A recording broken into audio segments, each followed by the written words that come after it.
ọjọ́ ò tọ́jọ́ ni wọ́n bá rán sí olóyè Sherifatu Olúwakẹ́mi òní wọn ni ọba ń pè láàfin ǹjẹ́ kí ni làbárè kábíyèsí aláṣẹ èkejì òrìṣà ọba Lásìsì Gbádébọ̀ Gbàdàmọ́sí Onígàndò ti ìlú Ìgandò lẹ́kọ̀ọ́ àdèlé ìlú Òkun alàgbàlúgbò omi ló ní kó wá o wọn ní kí olóyè Kẹ́mi Prestige ó wá ọ̀rọ̀ ti kan òun náà láàfin o kó wá jókòó àpérò nítorí nílá nínú àwọn ọba aláyé nílẹ̀ Yorùbá ló fẹ́ dá a lọ́lá ṣe tá a bá sọ nípa Sànmọ́rí òun Sàràkí bí n ti kọ́ni Kẹ́mi òní náà ń ṣe nílá nínú àwọn òṣèré tóun náà gbajúgbajà dáadáa ni o ọ̀nà kábíyèsí bá wò ó sùnsùn Onígàndò ti Ìgandò bá sọ pé òun bá fún olóyè Kóyì tó ti wà nílẹ̀ tẹ́lẹ̀ obìnrin arẹwà nílá yìí yóò túbọ̀ ṣe dáadáa sí i láàrin àwùjọ wa ni o ní ọba Adéládé Amúlùdùn gbogbo ilẹ̀ Ìgandò wọn ní kó máa yẹ fanda nítorí ó ti ṣe dáadáa bẹ́ẹ̀ ni yóò máa yẹ dáadáa láwùjọ àwa ni o ẹgbẹ́ náà wá kẹ́ ẹ̀ wá wò dán pàápàá èèyàn ọmọ olùtọ́ dá ìwà tẹ̀ fẹ́ mọ̀ bí wọ́n ti ṣe ń joyè gan nílẹ̀ Yorùbá iye gidi ni o ìfẹ́ tí wọ́n fún Sherifatu Kẹ́mi òní láìpẹ́ yìí nílùú Ìgandò lẹ́kọ̀ọ́.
Orúkọ mi ni Wòlíì Israel Ọládélé Ògúndípẹ̀ Genesis Global.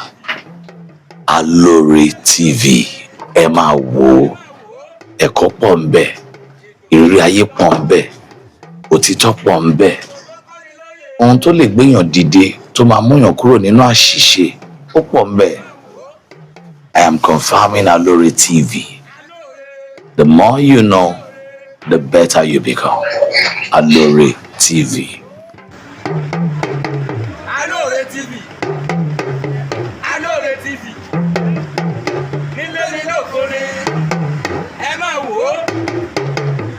Ètò tó kọ́ni lọ́gbọ́n,